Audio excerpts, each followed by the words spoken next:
With the release of Horizon Zero Dawn, we should be quick to note that only the strong can survive in this daunting adventure. The game rarely holds your hand, and often leaves you in the dark, forcing you into the wild whether you're prepared or not. Here are 10 things to know before playing Horizon Zero Dawn. Number 1. Enemy Icons. You'll want to keep a close eye on the icons featured above your enemy's head. If there's no sign of a question mark or exclamation mark placed there, then you're in luck because the monster hasn't seen you yet. If their alert is in the yellow, you still have the chance to take them out with a stealth skill, but once it turns red, it's time to back off and find a place to hide. Number 2. Buy maps as soon as possible. Horizon has a large world for you to explore, and you'll need maps to make the journey all the more manageable. After you complete the proving section of the game, you'll come across a vendor who will offer maps which give you locations of the collectibles you'll need. Don't be greedy, the maps are cheap and very useful. Number 3. Grab everything you find. Your enemies will drop a ton of loot once you defeat them, so it's best to grab everything you can so that you have materials to craft with. Hunting down the smaller critters like boars and rabbits, along with collecting every single herb you come across, will lessen the number of potions required for your journey. Number 4. Override. Early on in the game, you will be gifted with the Override ability, which allows you to hack into enemy robots and have them join your side for a short period of time. You have to be sneaky to successfully pull it off, but it is quite rewarding when you do so. As the game goes on, you'll learn upgraded versions of Override, allowing you the ability to mount up or team up with some of the larger machines.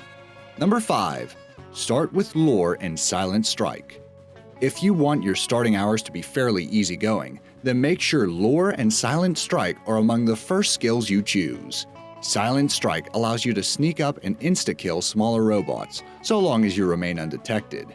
You can whistle a robot away from its pack and slowly chip away at the group's numbers. Number 6. Selling for metal shards. There are a lot of things to collect in Horizon, but more often than not you'll be put in the position where you need to sell some of your belongings. If an item says selling for metal shards and nothing else, then you can sell them at any vendor without the worry of needing them for crafting later. Number 7. Status effects. There are quite a few enemies that are weak to fire, ice, and other status effects that can give you the upper hand. What you should take note of, however, is that just striking them once will not induce the status effect. Instead, you'll need to keep hitting them with that same element until a white ring appears atop the enemy's icon. Number 8. Traps and rolling. When facing bosses or high-level monsters, you'll want to set traps from afar, since they'll be of much more use than your bow.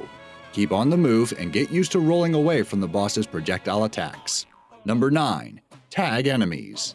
The focus feature will allow you to tag enemies and keep track of them. This will help out when scanning enemies in a new area, so long as you take the time to tag all the purple icons you see. Number 10. Free stuff. Believe it or not, there are vendors that come with a free treasure box if you just take the time out of your day to greet the poor sap. The resources are randomly generated, but hey, who doesn't like free? And that's all the tips we have for today. Now you should be more compelled to take down those mechanical beasts. Enjoy Horizon Zero Dawn.